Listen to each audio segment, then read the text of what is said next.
Welcome,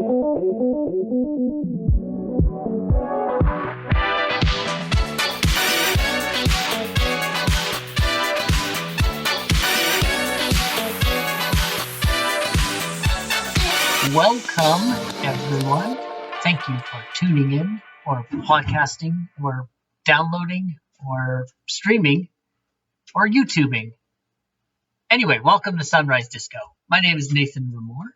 I am your host this evening, and I am joined by my usual troublemakers, Linus and Chris. Fellas. I do be making the trouble. I only do the troublemaking, actually. But the legal kind, of course. Yeah, yes, only legal trouble, actually. It depends who the law is. If the law is wrong, then the legal trouble is good trouble. But anyway, I have to watch what I say. YouTube is cracking down on these things. Okay, we are not promoting vigilante justice, people. Just want to make it clear. Also joining us today, we have a very, very special guest, and we would like her to introduce herself. Guest, please tell us your name, where you're from, and your backstory, and try to do an elevator pitch. Oh, wow. Hello, everyone. My name is Pollyanna, and thank you for inviting me to join these esteemed podcasters with many, many viewers. I am privileged to be a parishioner at St. Anthony's. I am a wife. I am a daughter to elderly parents, and most importantly, beloved daughter of God. What else am I supposed to say? Backstory. What is a backstory? Cradle Catholic. That's true. Okay. That's true. How'd you make it to our den of scum and villainy in Marple?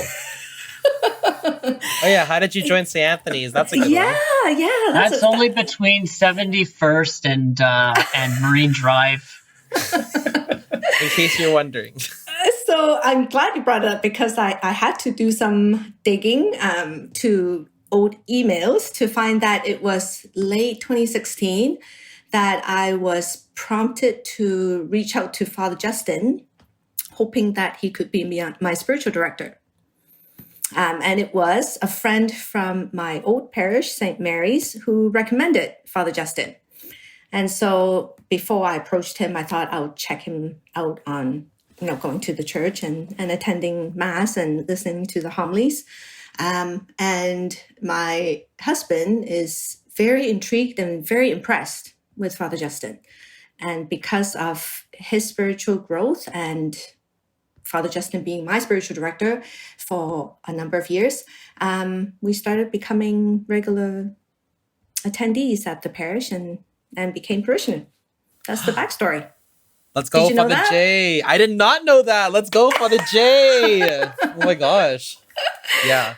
Yeah. Honestly, yeah. Elevator pitch. I am part of the Alpha ministry. I was part of the Alpha core team as well. So that's why I'm even wearing red tonight. You're welcome, audio listeners. All right. Thanks, Linus. And it has brought many fruits to my life. Pollyanna. Yes, Chris. What is Alpha? Good question. Alpha is a course that everyone is invited to join to explore your personal relationship with Jesus. And I certainly have explored during this time, being a small group host with many people throughout the last few years, and want to thank all of them as well for being part of my life. I actually really like the format of the small groups. I find that so meaningful when you have a small group of people that you meet with every week to kind of, and you're able to share your thoughts on your experiences, right? Because sometimes it can be a little bit daunting being in a large Catholic mass setting where it's a lot of people around you, and yeah, it's really good to have a small group of people that you can, confide in and talk to. So I've always loved that about Alpha. So, Pollyanna, why don't you tell us your personal connection to Alpha? Obviously you help out and you're part of this ministry. You've helped shaped it and done a lot of work shepherding people through the many times we've ran Alpha in our parish. But what is it that draws you to this? What is it that makes you want to commit to helping people in their faith journey? Oh, great question, Nathan. This is when I have to mention my husband. And I wasn't trying to get there. No, not Make it sound like a terrible thing. I guess I'll have to mention him. So my lovely husband was invited to join Alpha back in 2009. And it was because we were married for a couple years then. And he has not been baptized. He was an agnostic. And so a lot of people want to encourage him to consider Christianity. And he did it. And I think it's truly divine providence. It was the fall of 2009. So started in September. And it was end of November 2009 that my husband and I were involved in a fatal car accident. And Alpha really helped him. And obviously many things since then. And so I would love for you to listen to his version one day. Invite him to join you. And it was the 9th anniversary of the car accident that he got baptized, and he joined the Catholic Church. So praise God. I was there. It was a beautiful baptism. It was one of the most beautiful baptisms, I think. It was so authentic and so real. And yeah, like Jack's testimony was amazing, and we should totally invite him here. I am down for that. I love Jack, so we should totally get him on here too. Subscribers, drop us a note because we know that you're out there. Thank you, Chris. So yeah, and because I know it worked for my husband, I know it will be powerful for people to experience it. Right. And how do you think Alpha helped Jack journey towards the church? You said he started out agnostic. I'm not sure if he had any adverse reaction to the Catholic faith before he started journeying himself. But what about Alpha that kind of brought him to start exploring this as a real possibility for himself? I think it's the openness in the Alpha small group, the non-judgmental part of it, that we were all trained to be as a host. And so it gave him a space to share his questions, his thoughts, and unlike sharing it with a cradle Catholic wife who might have certain biased decisions or biased comments about the faith, he had that room to start exploring and ask questions. So I think that's the beginning of his faith journey, and I think the car accident was a huge part too. Right. Well, obviously that a tragedy can focus our minds on the eternal, can really make us value the things that are actually important in life. So yeah, for sure. So that's probably providential timing. But would you say Alpha, with its maybe more relaxed approach, really asking those big questions and not really bringing people into the church and the structure as much, was that something that I think helped a guy like Jack sort of become comfortable? Definitely.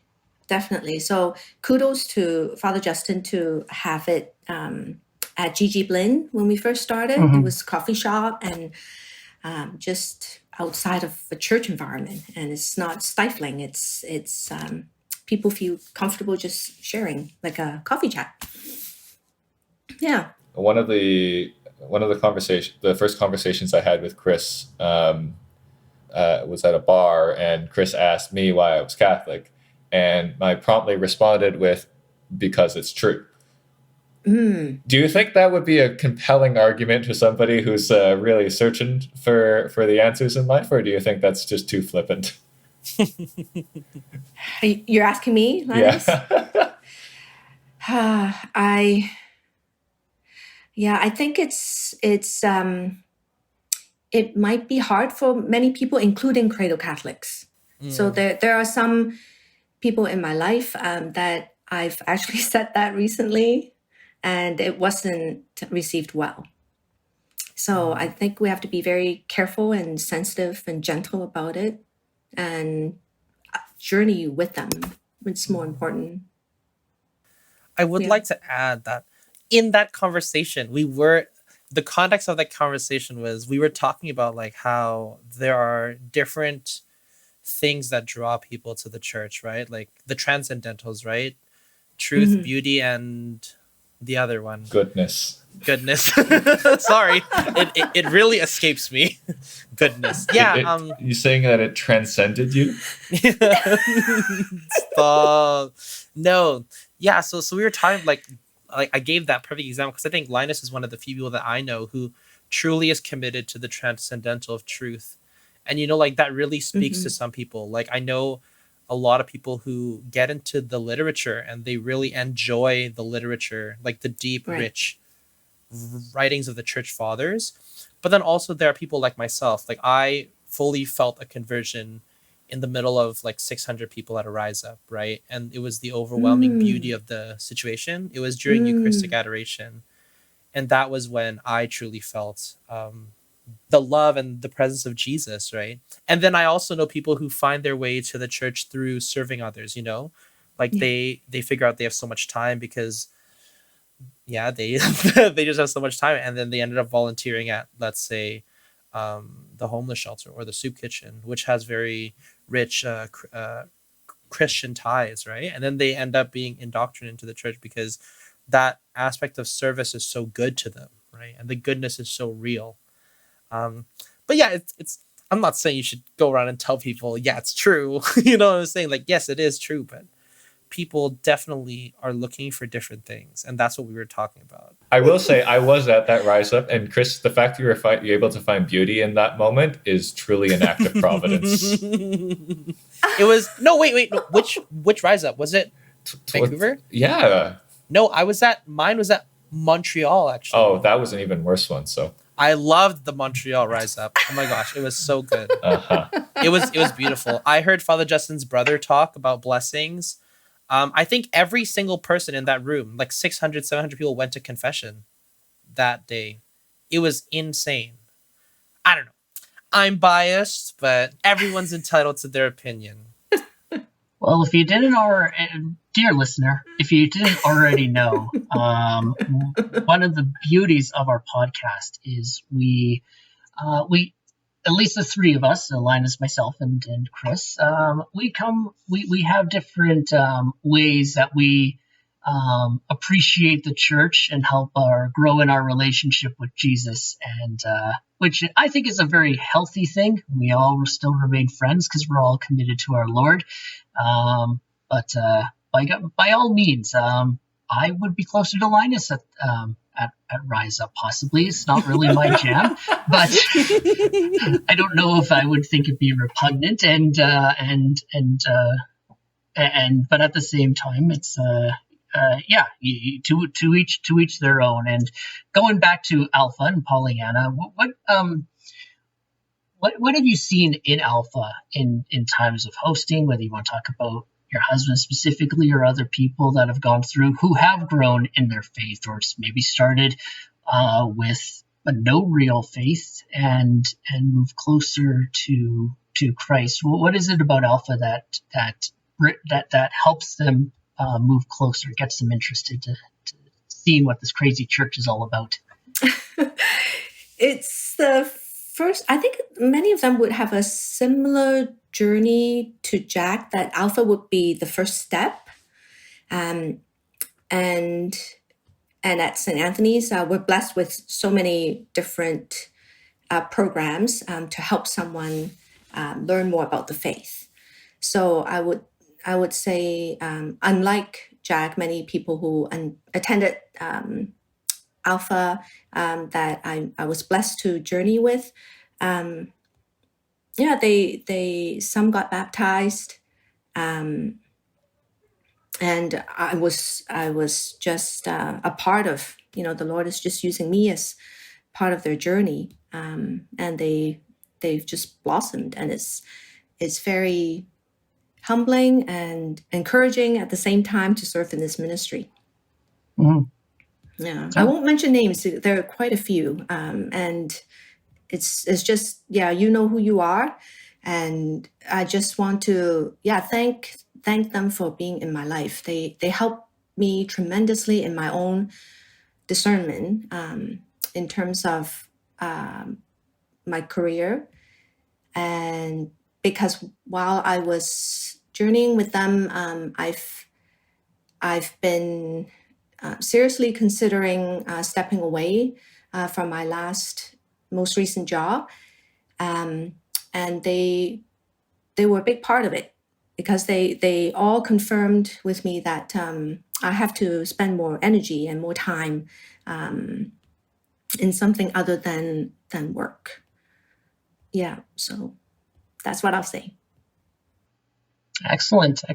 Well, so now we're going to move back to our regular scheduled programming after plugging some great Alpha, and if you're listening to this and you know anybody who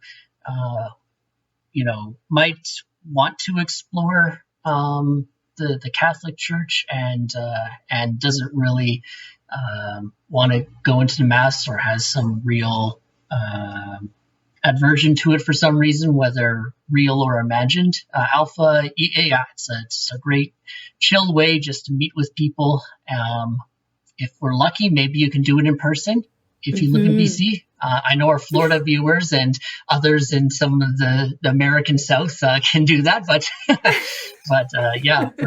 for sure, you encourage people to check it out. It's a great way to meet people and see that they're normal, fun, and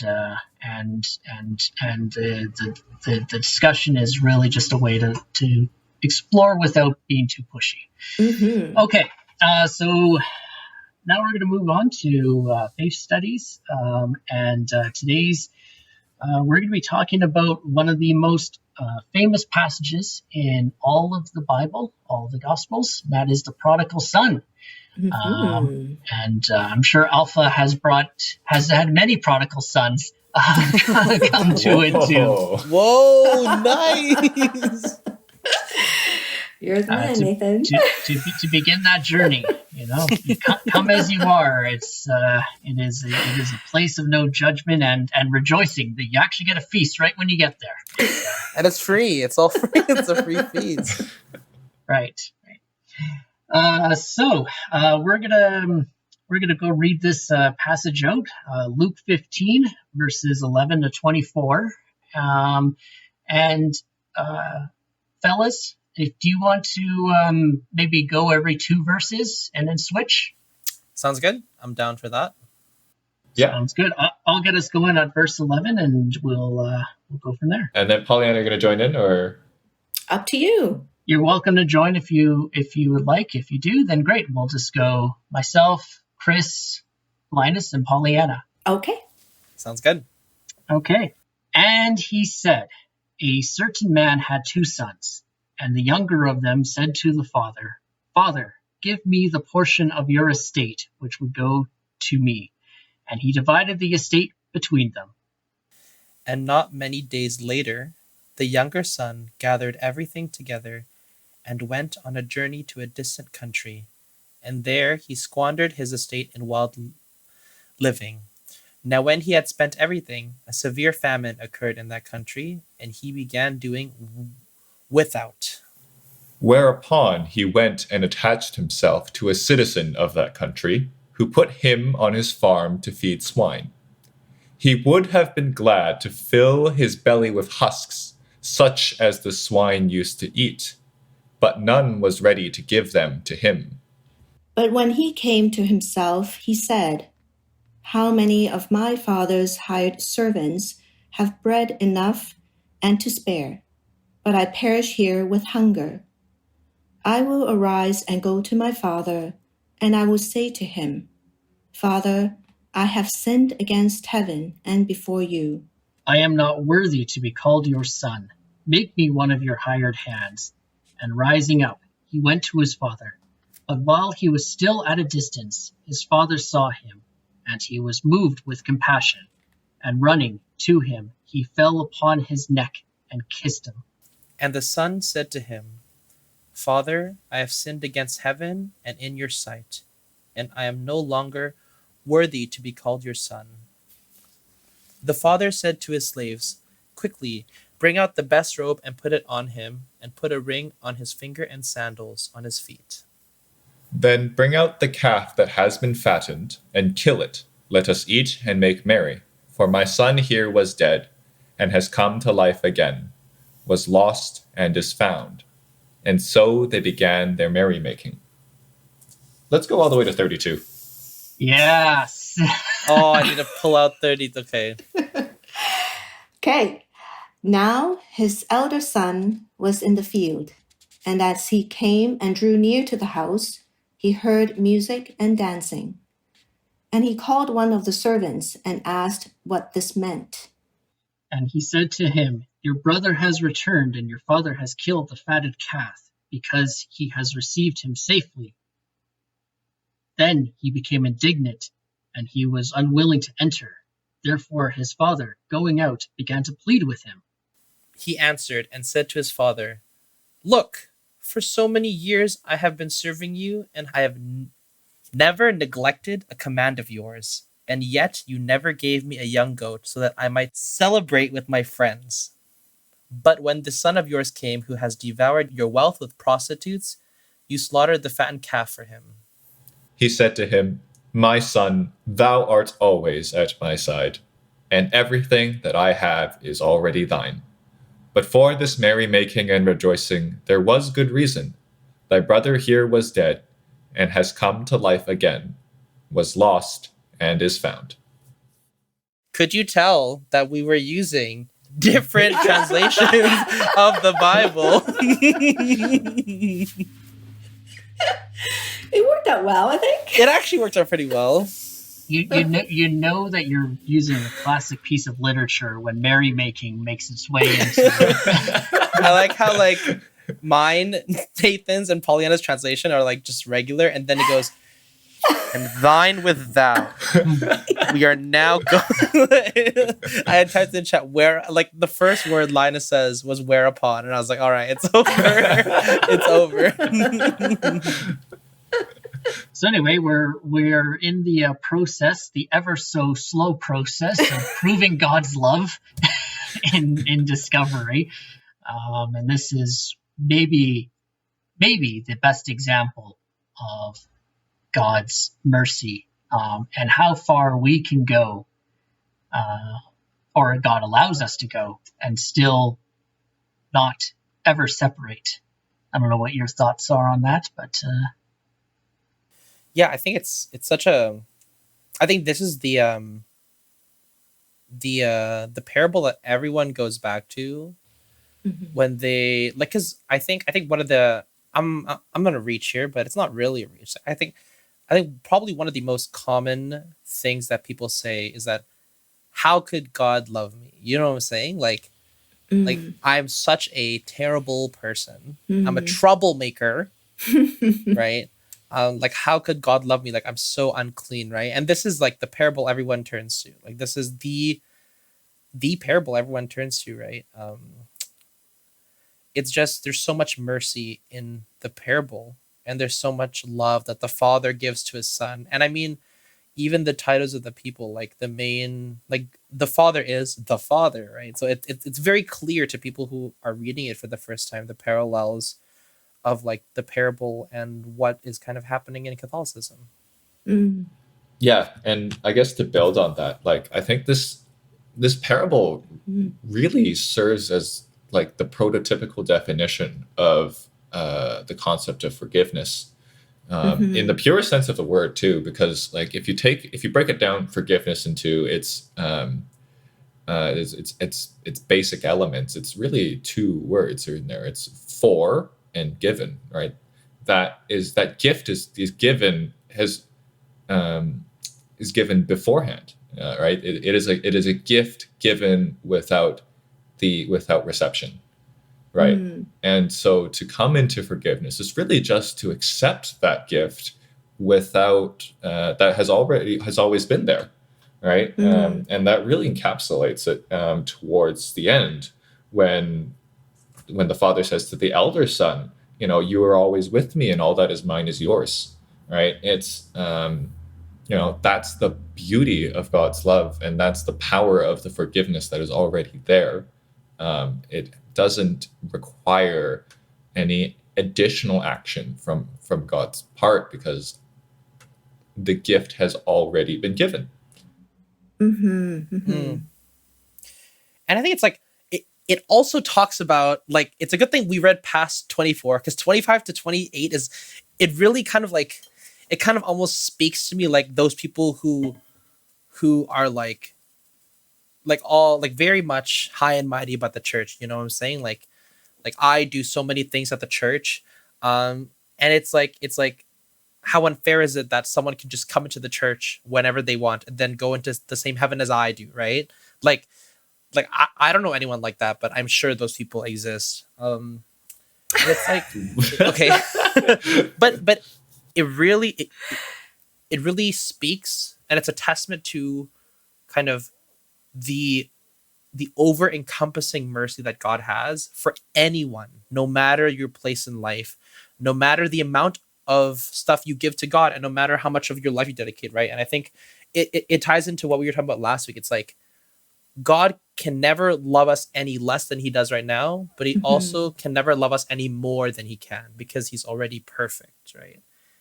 And I think that's something that people have a hard time with, because a lot of people, at least in my experience, like it almost feels like they're trying to earn God's love. You know what I'm saying? Which is futile, because you can never do that. He loves you truly and perfectly already, right? Yeah. Well, Chris, I think you're looking at one in terms of the elder son. Oh no! I could totally relate, and that's what I did almost all my life. In growing up in Hong Kong, I was somehow drawn to join the Legion of Mary as a teenager, and so service was a weekly.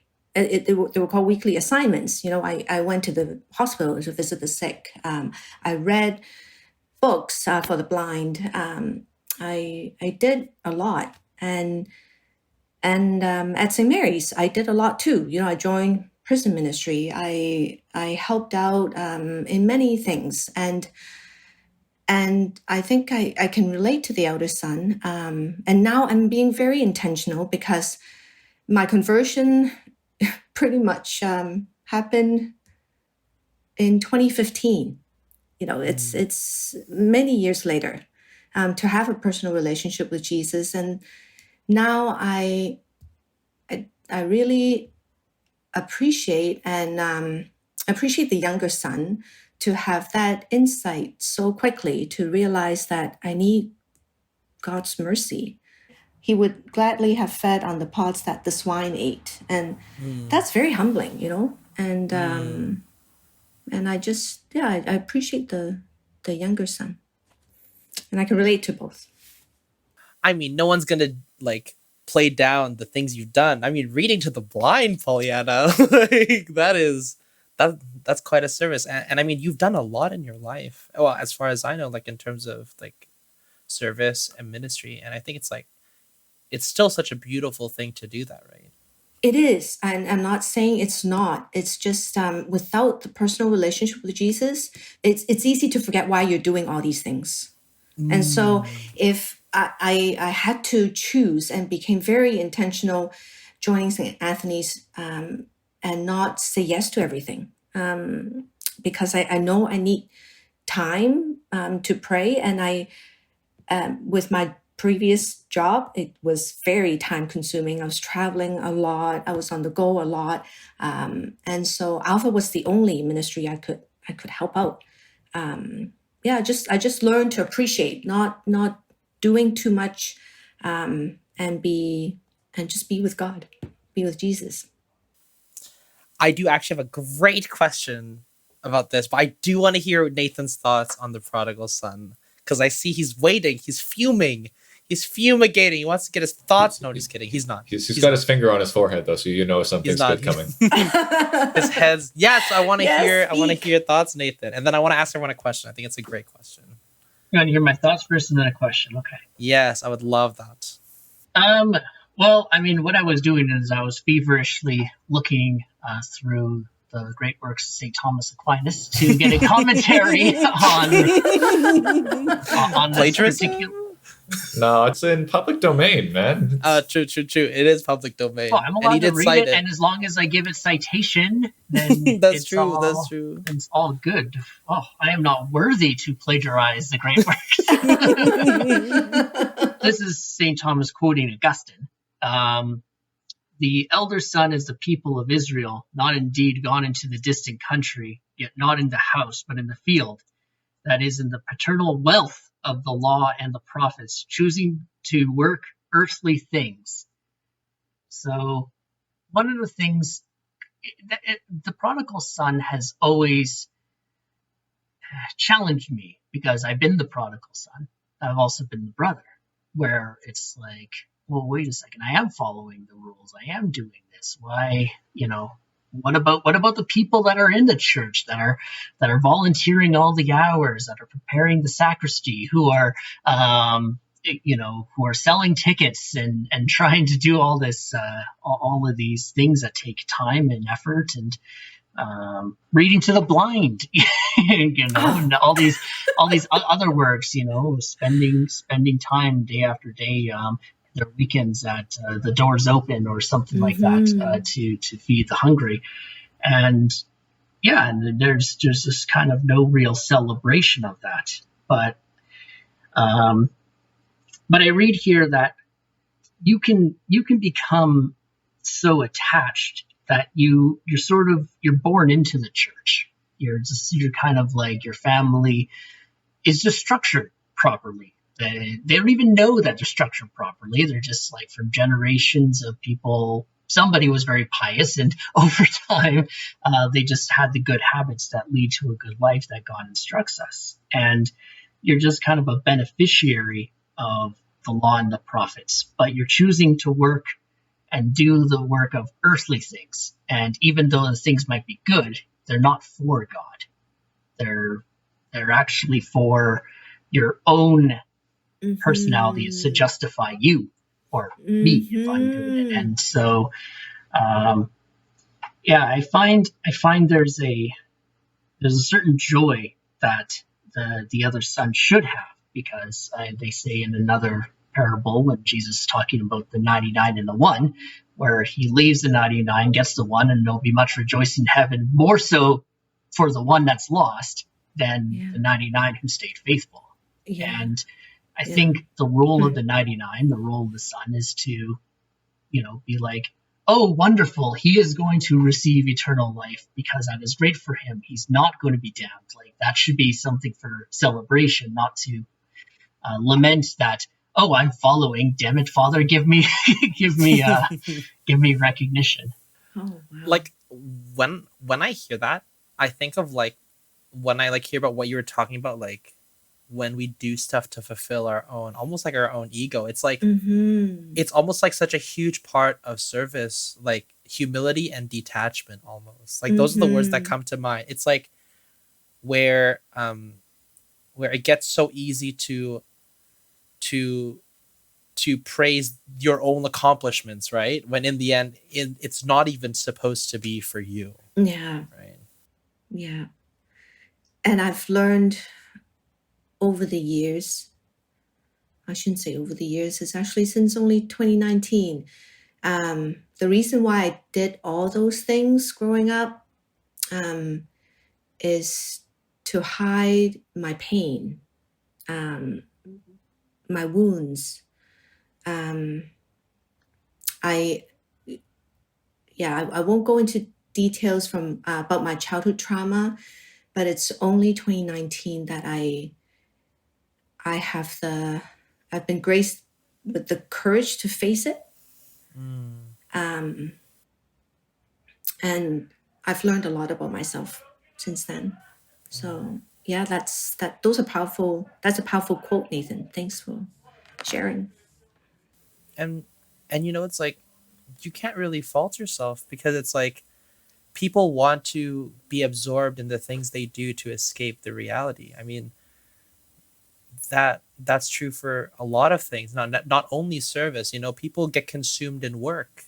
Yeah, people get consumed I did. in people get consumed in work. People get consumed in their hobbies. And like, especially, and that's especially a big thing with service to God, because at the end of the day, you'll know deep down it's like for you, but it's also like therapeutic for you as well.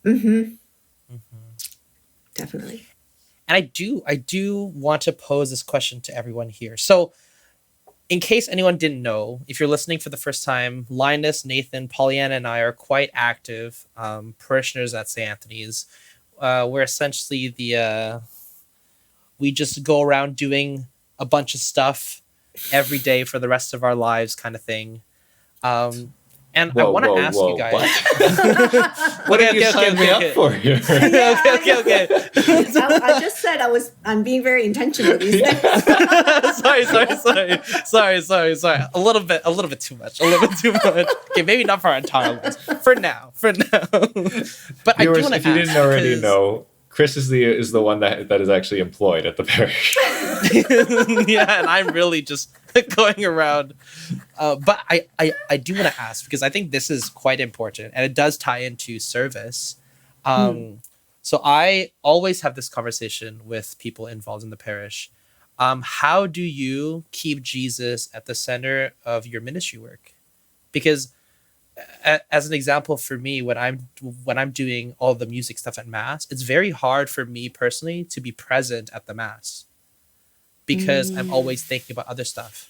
And I think for a lot of people, that's the same. For example, my dad, who I can't name, he's like the tech team lead.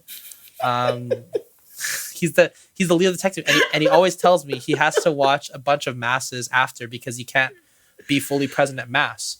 And I think that's a kind of a testament to show how much the logistics of your service can get in the way of keeping Jesus at the center of your ministry. So I was wondering if anyone wants to talk about that, because I'm curious as to what you guys do. I don't have a good answer, because my service is awesome, and Boo. No, it's true. Humility and detachment. It's true. Humility and detachment. It's true. The altar server has the best job out of everyone inside the church. Humility and detachment, my friend. We were just talking about that. I am detached. I'm detached to the fact that it is inescapably true. I'm not going to hide away from it. Right? Like the beauty of altar serving is that the act in and of itself is the prayer, and it's part and parcel to the Mass and is essential. Especially, this is revealed more so in the old rite, unfortunately. Within our current Novus Ordo Masses, it like we do look a bit more like glorified dressing, but the actions of the altar server are like fundamentally essential to the Mass, right? Because the server is speaking on behalf of the entire congregation within the Old Mass. The server is the one that gets to lift the chasuble at the elevation, right? The chasuble which is symbolic of the yoke that Jesus places on the priest, the yoke that is easy and the burden that is light. That is, so the server, on behalf of the people, is, in a small fashion, taking a part of that and holding it up. And there is nothing more pure than that one altar server movement. And there's no altar server movement that I enjoy more than anything than to do that one small act. I remember when a good friend of mine, when we were both learning how to serve in the old rite, the Justus Antiquior, we were really marveling at the ability, like, you take the server, like, you get to touch the priest's robes in that moment when he's touching Jesus, and you get to, and as he's lifting Jesus on high, you're making the load lighter for him. And the imagery of that was just so powerful. And my friend was telling me he was discerning for the priesthood at the time. He's wonderfully married now to a beautiful wife, and they've got themselves set up for an amazing life now. But he was discerning the priesthood at the time, and he was telling me that he had this imagery that really resonated with him, where he's serving at a mass, and he's elevating the priest's robes, and that priest is elevating the bishop's robes. And the bishop is elevating the pope's robes, and the pope is elevating the saint's robes, and it goes all the way up to Jesus. Wow. So, to answer your question, Chris, Jesus is the action within altar serving. All right. No, I love that. That is so beautiful. Yeah. Like, honestly, like, that's so insanely beautiful. You know what? Maybe I should just go back to being altar server at this point. Like, I think it's so crazy how you are so close to the consecration. Like, I find that so insanely crazy, like just being so close to the altar during the consecration. And it's like, and I really like what you said about like how every action is a prayer. Like, I think liturgically that makes sense for like altar serving, but I think that's such a good thing to keep when you're doing any sort of service and ministry. Yeah. Like, every action that you do should be a prayer. But Pollyanna and Nathan, what are your thoughts on the ministry? I remember his name; it's right there in front of me. I just had to take a second to breathe because I forget to breathe sometimes. Okay. But you remember his name. I remember his name. I just don't remember to breathe. No, so what do you guys think about that? Nathan, would you like to go first? Sure. I think it's very beautiful to remember that being in the presence of Jesus in the Mass, whether or not you are doing the sound logistics or choir, or you're freaking out because you don't want to embarrass yourself bringing up the gifts to Father, and you're worried that your daughter's going to make a scene or something like that. Well, whatever it is, that sounds too real. I forgot that was a thing. Right, oh my gosh, yeah. Pre-COVID. Oh my gosh. Yeah, good times. But great times. Yeah, but it's all in action, and we're all part of it, and there's no and that's the thing. If you have love for what you're doing, you don't feel that you're burdened upon or you missed out or something like that, because you're there to serve, and and it's for the greater glory, and that's something to remember. It's one of the things Linus may not like where I'm going to go with this, but I'm very much similar to Linus in yearning for a more traditional liturgy, a more turn to a more classical church in many different ways. I think a lot of our modernity has been like, hey guys, we're cool, and not only is society making fun of us, but we've actually burdened ourselves by bleeding off potential faithful people. But anyway, that's beside the point. I'm not saying where I'm going to find beef with this, but I'm setting you up to break your heart. So, but one of the things is my wife is very good about reminding me that whether or not I like it, or if I would focus more fruitfully on the Mass that is more pious and more traditional in its yearnings, which Father Justin does very well in celebrating, even though it's still Norvis Ordo. But that Jesus is still present there. And I am Amen. obligated, because it is our Lord, to be with him for my own benefit, to be present with him, and to not let those superficial things around me not take me away from what is actually happening.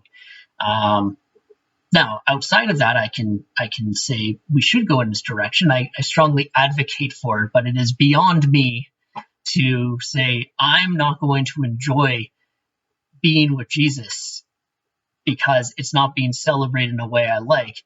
Jesus might not like being celebrated the way it's being done. I will add that I've had I did have a conversation with a very good priest in Toronto, basically on this, because there was a time when I really did struggle with I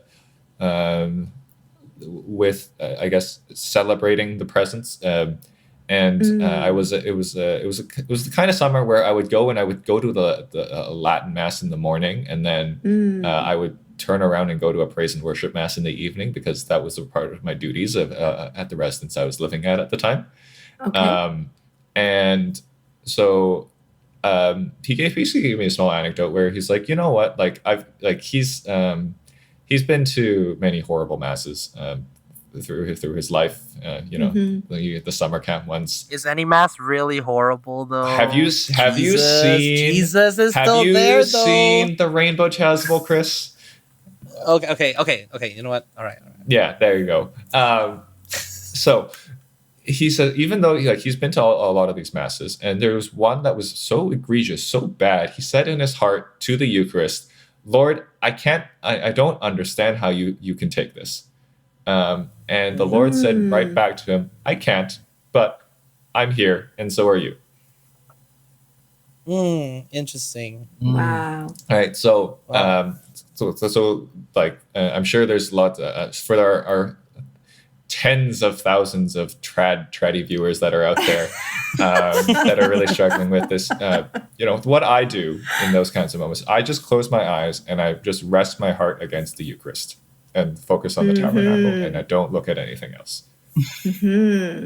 That's beautiful. And that's perfect, because you're there for Jesus, and you're like, and it's also, if you get distracted by certain things, it's actually prudent for you to maybe not look at everything else. And it's just like, figure out and be like, I'm here for Jesus. I'm here for Jesus. So you got to close your eyes for the whole Mass, because it's like maybe just borderline heretical.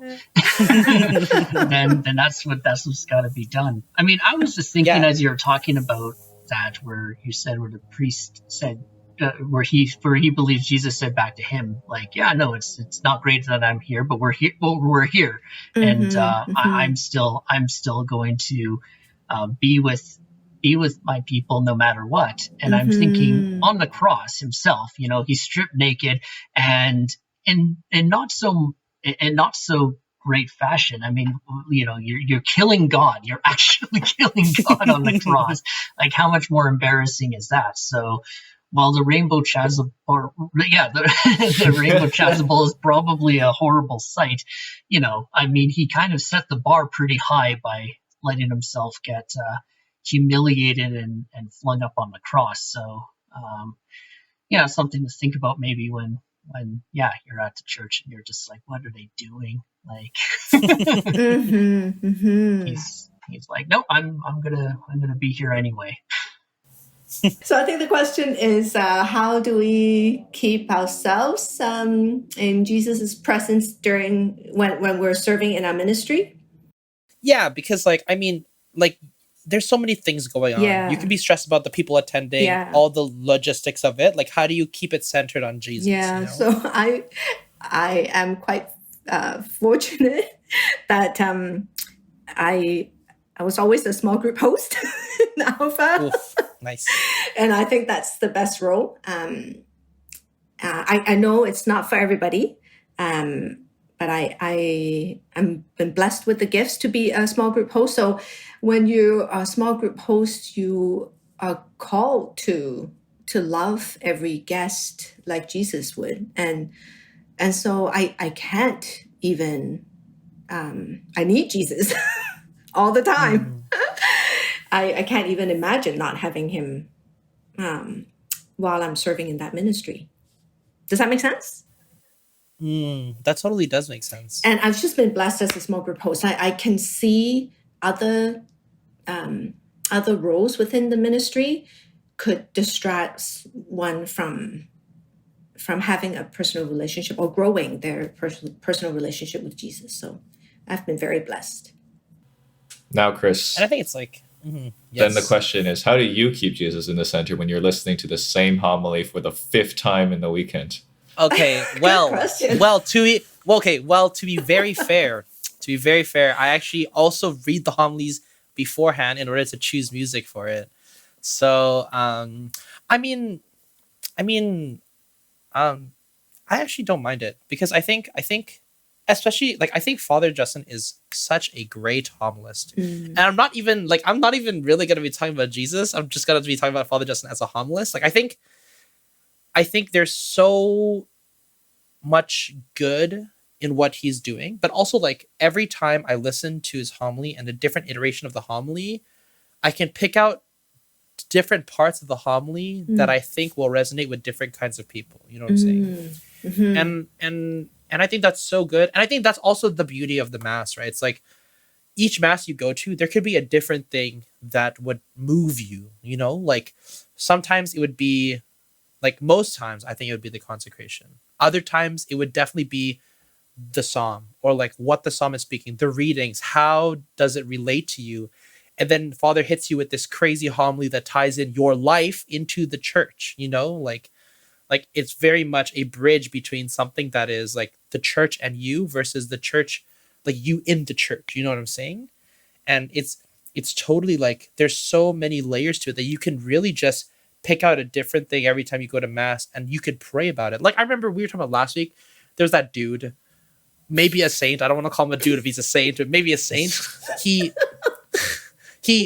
took a Bible passage every day and prayed about it for the entire day, right? We were talking about that last time, right? Yeah. And that's so beautiful. Like, I can't imagine what he would do, like, through the genealogy. Like, I mean, like, how would you pray about each line of the genealogy, you know what I'm saying? Like, that gets crazy. But I think that's just the beauty of the Mass. I think there's so much beauty and truth and goodness, the transcendentals, in the Mass, that every time you go to Mass, you can definitely pick up a different thing. And I think it's the same thing with the homilies. Yes, I've read it. Yes, I've listened to it 4 times, but I still like it. I think he does a good job. And I'm not obligated to say that. Yeah, blink twice if you need help, Chris.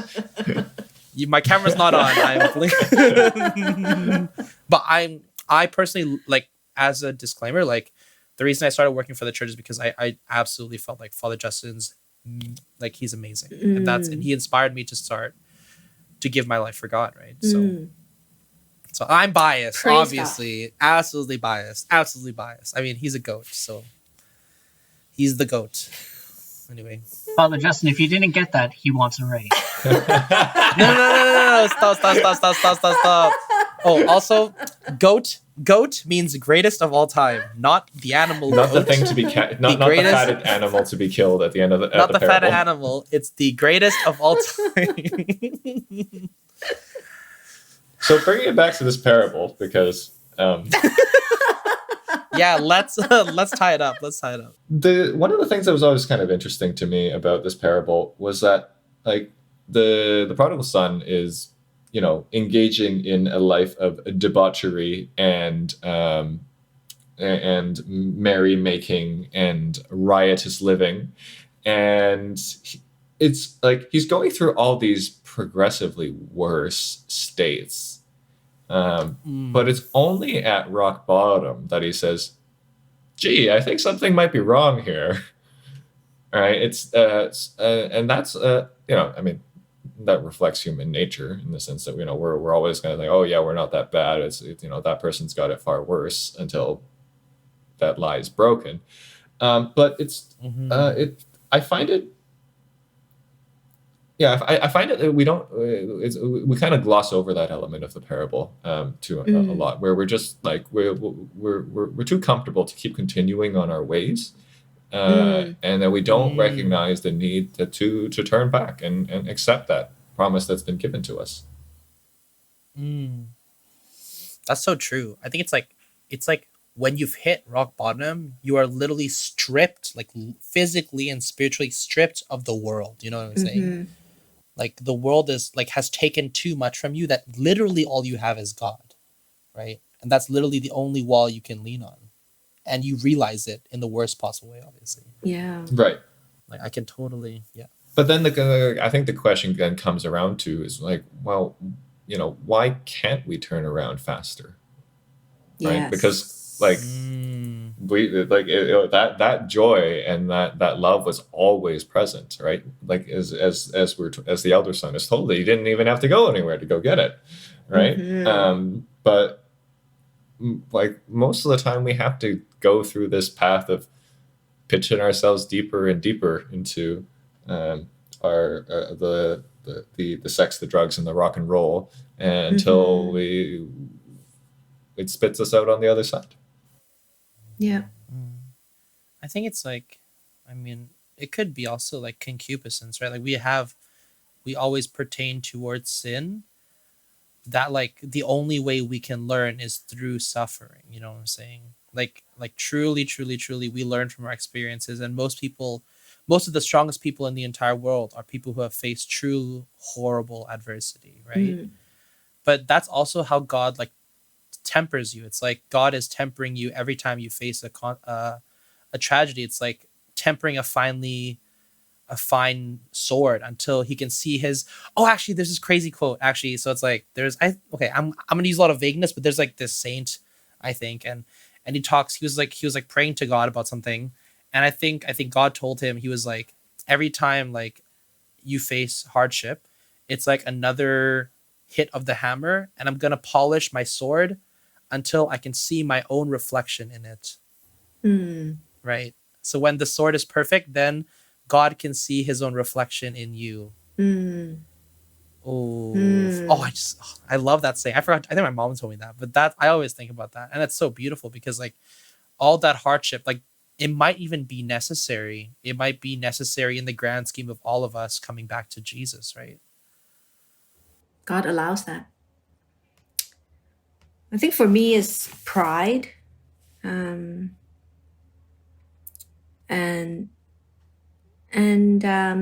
lack of self-awareness is another one. Or not spending enough time reflecting. And yeah, I think that would be my experience of why I've definitely been the prodigal son too, or daughter, and I find it very difficult to forgive myself too. And again, tied to pride or just not feeling the self-worth. So that's been my journey. Yeah, I think definitely there's so many things that can get in the way, and like the world is it can get so ugly, you know. Like I remember there was this comic. It's like God watching you meet a person he's gonna use as like character development or something, you know. It's like it's very much true. I think the truly strong people, and I mean, Pollyanna, you're one of the kindest and strongest people I know. Oh, thank you. Definitely people like that, you know, they've been through, you know, they've been through it, and it shows through their strength, right? It truly shows through their strength. Does anyone else want to get in on this? I mean, I would love to hear your thoughts, Nathan or Linus. Well, I was just going to maybe bring one last point in on what does the older brother suffer? Because I'm reading here St. Ambrose, and he talks about the younger son represents the Gentiles who are envied by Israel, the elder brother. And they're envying him the privilege of the Father's blessing. And the Jews, the ones that rejected Christ and had him nailed to the cross in the in the Gospels, they didn't like what the Messiah. They didn't like Jesus because they thought, this isn't the Messiah. This isn't that. We've been suffering for ages. And that's what we do. We are, that is our identity, suffering people.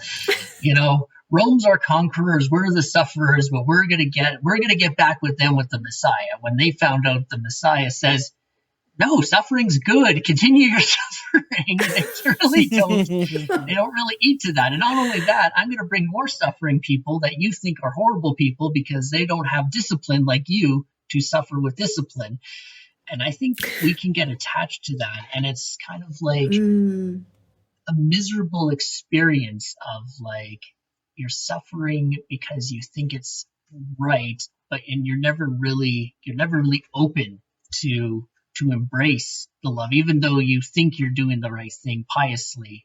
Do you think that's where maybe he failed? Where as soon as the younger brother was suffering, was like, this sucks, and he's just like, done, I know what I got to do. Or even, I don't know if even the older brother got to that point, if he'd still just be like, screw that, I'm sticking with the suffering because I'm not going back, I'm better than that. I think the answer to the at least the way that I would see it is that the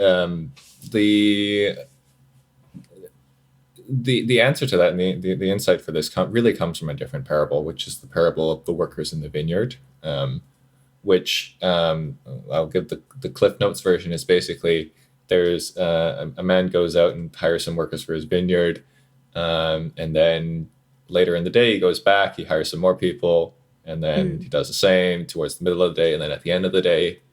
So there's 4 groups of people that have all worked different hours in the day, but they all get paid the same amount.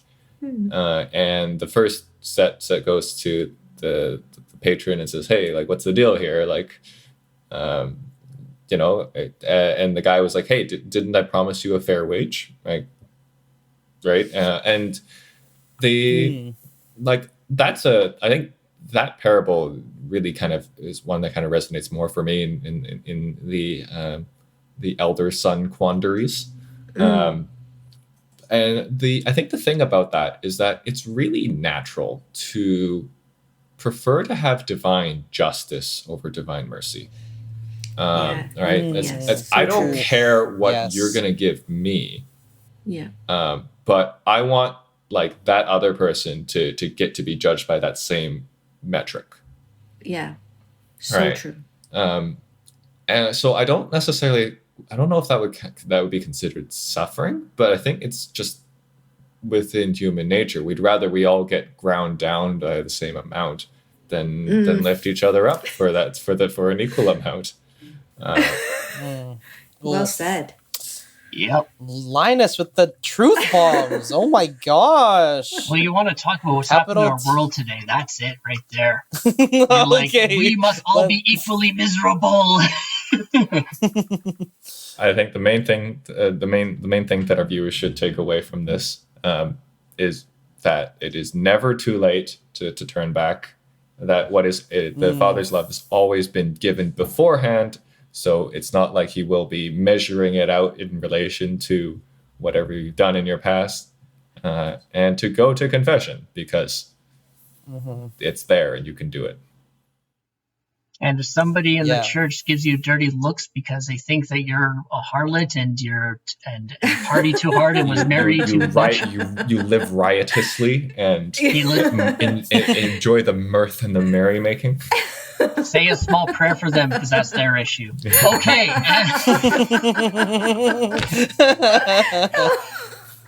Pollyanna, do you have any last parting words you'd like to share with our viewers or listeners? I guess technically if you go on YouTube, you can view it. But anyway, do you have any parting things that you want to share about Alpha, about anything that's on your heart? Oh, I think from my heart, I truly had fun. It's been wonderful speaking with, having this conversation. So I just hope that more parishioners will be open to joining this and having as much fun as we did. So just thank you again. Okay. Well, we want to thank you, Pollyanna. And will you want to come back if we invite you again? Or if we beg you to come back, because we'll be like, did we scare you, or whatever the case. I would love to join, and hopefully with my husband. Oh, wow. Who we actually cannot Yeah, we name. can. We can name him, Chris. I thought about it as soon as it happened. I don't know how many times you need the producer and the executive producer to tell you that. I had fun not mentioning his name. Okay, well, with that, folks, thank you for joining us here for Sunrise Disco. Join us next time as we continue to slowly but surely make our way through discovery and our epic quest to go through all the faith studies, one question or two questions at a time. Also, please feel free to tell us your thoughts, comments, questions. Love to engage with you and dialogue with our dear listeners. So thank you, goodbye, and God bless. Thanks, everyone. God bless. Have a good night. Thanks, everyone. Bye. Thanks for listening to Sunrise Disco. If you enjoyed this episode and you'd like to help support us, please share it with others. You can post about it on your social media or drop a review or rating below. Got questions or want to chat about something brought up this past episode? You can reach us at sunrisedisco.sapv@gmail.com. To catch all the latest from us, make sure you click that follow or subscribe button on your favorite podcast platform. Thanks again. God bless you, and we'll catch you next time.